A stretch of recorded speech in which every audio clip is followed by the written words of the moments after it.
Hello বন্ধুরা, welcome to my channel. আবার চলে এসেছি নতুন একটা ভিডিও নিয়ে তোমাদের কাছে। অনেকদিন পর কিন্তু বড় ব্লগ নিয়ে এলাম আজকে। আমি তো কোন্নগরে থাকি, তোমরা সবাই জানো। আর কোন্নগরে আছে অবনীন্দ্রনাথ ঠাকুরের বাগান বাড়ি। তো আমরা এই শীতের মধ্যেই ঘুরতে চলে গেছিলাম ওখানে। দেখো কি সুন্দর বাড়িটা, না ঢুকতেই কি সুন্দর গাছটা লাগছিল। ওই কাগজ ফুলের গাছটার কথা বলছি। আর তারপরে দেখো এইখানে রাস্তা দিয়ে পেরিয়ে যে জায়গাটা যাচ্ছি, পাশে পাশে কি সুন্দর পার্ক করা। আর পাশেই আছে গঙ্গার ধার, পুরো গঙ্গার ধারেই পুরো বাড়িটা। আর এখানে বট গাছটা দেখো কত বড় বট গাছ।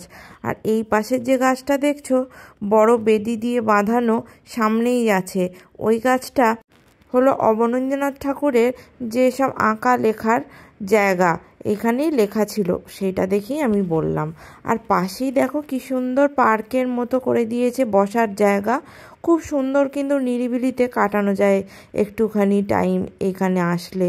আর দেখো এই হচ্ছে সেই বাড়ি। এই বাড়িটা দেখেই তো আমি ভাবছি এরকম যদি আমার একটা নিজের বাড়ি থাকতো কতই না ভালো হতো।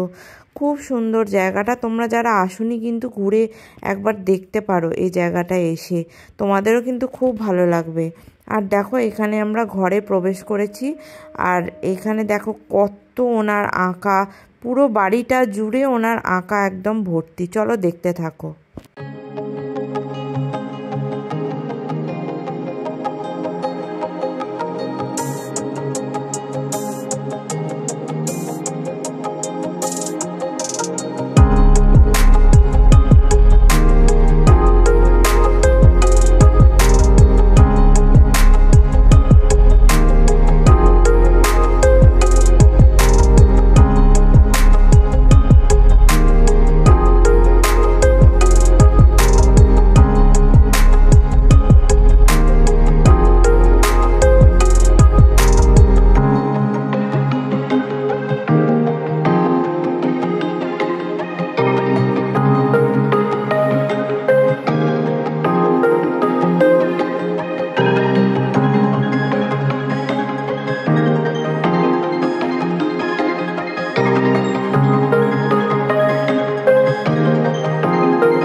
পুরো ঘরটা ঘুরতে ঘুরতে আমি ভাবছি শোবার ঘরটা কোথায় গেল।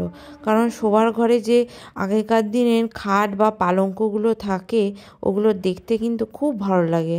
আমার তো খুব ভালো লাগে, জানি না তোমাদের কেমন লাগে। তো সেই জন্য আমি খুঁজছিলাম, কিন্তু খুঁজে তো দেখতেও পেলাম না। মনে হয় যে ঘরগুলো তালা বন্ধ করা ছিল ওইগুলোই হবে হয়তো শোবার ঘরের দরজা, বা উপরের যে সিঁড়ি ছাদ আছে তার দরজা। দেখতেই পেলে কত সুন্দর ছিল আঁকাগুলো। আর দেখো আমরা এখানে এসেছি একটা, এখানে তো সুইমিং পুলের মতো লাগছে, কিন্তু এটা ছিল একটা পুকুর। পরে এটাকে নতুন সংস্করণ যখন করা হয়েছে বাঁধিয়ে দেওয়া হয়েছিল। তারপরে এখানে চলে এসেছি গঙ্গার ধারটা, কি সুন্দর দেখো বাঁধানো করে করা আছে। তো দেখতে কিন্তু খুব সুন্দর লাগছে, কিন্তু এখান দিয়ে বেরোতে দেয় না, গেটে তালা আটকানোই ছিল। ও আর এখান দিয়ে যে গঙ্গাটা দেখা যাচ্ছে, আমি ভিডিও করেছি, দেখো কত সুন্দর লাগছে। তারপরেই এখানে একটা আশ্চর্য জিনিস তোমাদের দেখাচ্ছি। দেখো গাছটা, এই যে এটা মনে হয় বট গাছ বা কিছু অন্য টাইপের কিছু গাছ ছিল, বট গাছ তো হবে না, অন্য কি গাছ ছিল আমি ঠিক বুঝতে পারিনি।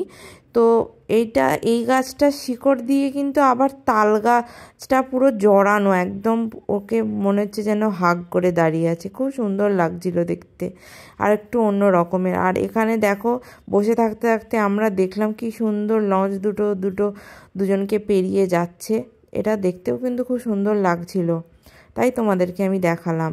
আর এই দেখুন সৌধ, এটা অবনীন্দ্রনাথ ঠাকুরের। তারপরে দেখো এখান দিয়ে আস্তে আস্তে কি সুন্দর এই দুব্ব ঘাসগুলোকে বসিয়েছে ডিজাইন মতো করে, খুব সুন্দর লাগছে কিন্তু। আর দেখো ফেরার পথে দেখতে পেলাম এই পুচকোগুলো কি সুন্দর ঠান্ডায় গুটিসুটি মেরে শুয়ে আছে। তো ব্লগটা আজকে এই পর্যন্তই থাকলো, টাটা।